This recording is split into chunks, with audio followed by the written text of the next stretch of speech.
مباح ہے جائز ہے۔ اصول یہ نہیں ہے جو بعض لوگوں کے دماغوں کے اندر بیٹھا ہوا ہے، جس چیز کے حلال ہونے کا ثبوت کتاب و سنت سے نہ ملے وہ حرام ہے۔ نہیں نہیں نہیں، جس شے کے حرام ہونے کا ثبوت کتاب و سنت سے نہ ملے وہ جائز ہے، وہ مباح ہے۔ اس کے اندر اندر آپ کو اجتہاد کرنا ہے، جس کے بارے میں اقبال کی بات 100% صحیح ہے کہ اب یہ بذریعہ پارلیمنٹ ہوگا۔ ظاہر بات ہے کہ ایک ہے اجتہاد، ایک ہے اس کی قوت نافذہ۔ اب اجتہاد ایک وقت میں امام ابو حنیفہ بھی کر رہے تھے، امام مالک بھی کر رہے تھے، امام شافعی بھی کر رہے تھے، اور بھی کر رہے تھے، بہت سے لوگ تھے۔ کس کا اجتہاد نافذ ہوگا؟ نہ امام ابو حنیفہ میں اس کی طاقت تھی، نہ امام شافعی کے پاس وہ اتھارٹی تھی، نہ امام مالک کے پاس وہ اختیار تھا۔ یہی وجہ ہے کہ بنو عباس کی حکومت نے آفر کی تھی امام ابو حنیفہ رحمۃ اللہ علیہ کو، آپ ہمارے قاضی القضات کا عہدہ قبول کر لیں اور آپ کے جو اجتہادات ہوں گے انہی کو ہم مملکت کا قانون قرار دے دیں گے۔ امام ابو حنیفہ نے انکار کر دیا۔ اصل میں ایک تو وہ چونکہ بنو عباس کی حکومت کو جائز نہیں سمجھتے تھے، اس لیے ان کے ساتھ تعاون کو صحیح نہیں سمجھتے تھے۔ ثانیاً ان کا کہنا یہ تھا کہ بھئی میں بھی اجتہاد کر رہا ہوں، دوسرے بھی اجتہاد کر رہے ہیں، تو کس بنا پر میرا اجتہاد نافذ کر دیا جائے؟ میں تو یہ پریروگیٹو لینے کے لیے تیار نہیں۔ دلچسپی کی بات یہ ہے کہ امام صاحب نے مارے کھائیں، جیل میں گئے، جیل میں انتقال ہوا، معتوب رہے حکومت کے، اور ان کے شاگرد رشید کہہ لیجئے انہیں، قاضی ابو یوسف نے وہ عہدہ قبول کر لیا اور پھر انہی کے اجتہادات نافذ کیے خلفاء نے۔ یہی وجہ ہے کہ وہ جو فقہ حنفی کہلاتی ہے وہ اصل میں امام ابو حنیفہ کی نہیں ہے، بلکہ اس کا بیشتر حصہ جو ہے وہ قاضی ابو یوسف اور امام محمد صاحبین جو کہلاتے ہیں ان کا ہے۔ اور یہی وجہ ہے جہاں جہاں یہ خلافت کا معاملہ بنو عباس کا تھا وہاں وہاں ہر جگہ پر جو ہے وہ فقہ حنفی نافذ ہے، کہتے ہیں اسے فقہ حنفی ہے۔ تو اب کیا ہوگا؟ اب یہ کون کرے گا؟ کون نافذ کرے گا؟ اجتہاد آج بھی ایک عالم دین وہاں بیٹھے ہیں وہ اجتہاد کر رہے ہیں، ایک عالم دین وہاں ہے وہ اجتہاد کر رہے ہیں۔ چلیے عالم دین کی سند نہیں ہے لیکن کوئی شخص ہے، دانشور ہے، اس نے عربی پڑھی ہے، قرآن پڑھا ہے، حدیث پڑھی ہے، وہ بھی ایک رائے دے رہا ہے، اوپینین دے رہا ہے۔ کس کی رائے نافذ ہوگی؟ This will be the parliament, legislature, legislature کی اکثریت جسے مان لے۔ ہاں ایک حق رہے گا ہر شہری کو کہ اگر اس کے خیال میں وہ قانون کتاب و سنت کی حدود سے تجاوز کر گیا ہے، he should have a right to knock the door of higher judiciary، جائے سپریم کورٹ میں دستک دے کہ جناب یہ قانون بنا رہی ہے پارلیمنٹ، اس کے اندر فلاں شے جو ہے خلاف شریعت ہے، give me a chance to prove my point۔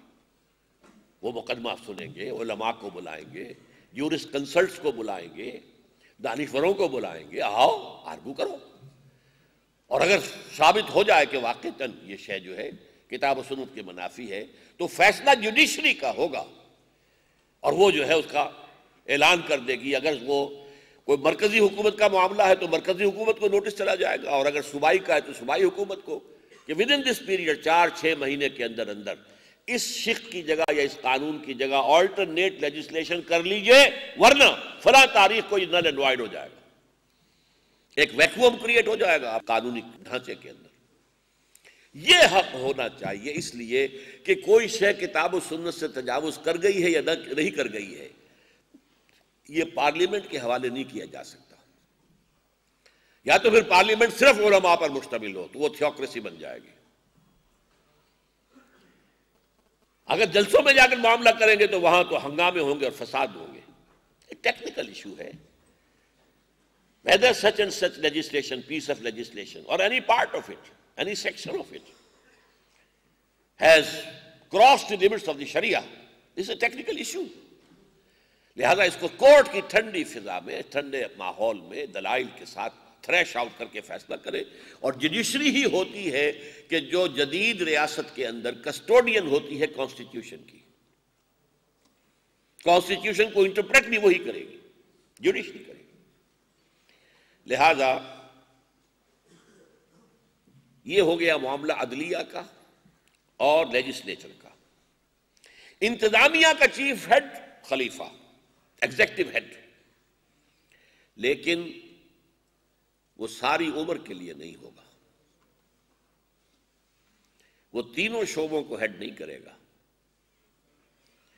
اس کے اختیارات اتنے نہیں ہوں گے جتنے خلفائے راشدین کے تھے، کیونکہ ایسا بے نفس انسان ہمیں نہیں مل سکتا۔ We have to have some checks and balances۔ اختیار تو ہم دیں گے اسے، ایگزیکٹو اتھارٹی پوری اس کے پاس ہوگی، پوری، لیکن چیکس اینڈ بیلنسز۔ اور ایک اور ادارہ جو امریکہ نے بنایا ہے، امپیچمنٹ، اس کے خلاف امپیچمنٹ ہو سکتی ہے، اس کے خلاف مقدمہ لایا جا سکتا ہے اور مورد الزام ٹھہرایا جا سکتا ہے۔ اور یہ امپیچمنٹ ایسا ادارہ ہے امریکن کانسٹیٹیوشن میں کہ ذرا سی بات شروع ہوئی تھی امپیچمنٹ کی کہ صدر نکسن جو ہے وہ بھاگ گئے تھے استعفیٰ دے کر فوراً۔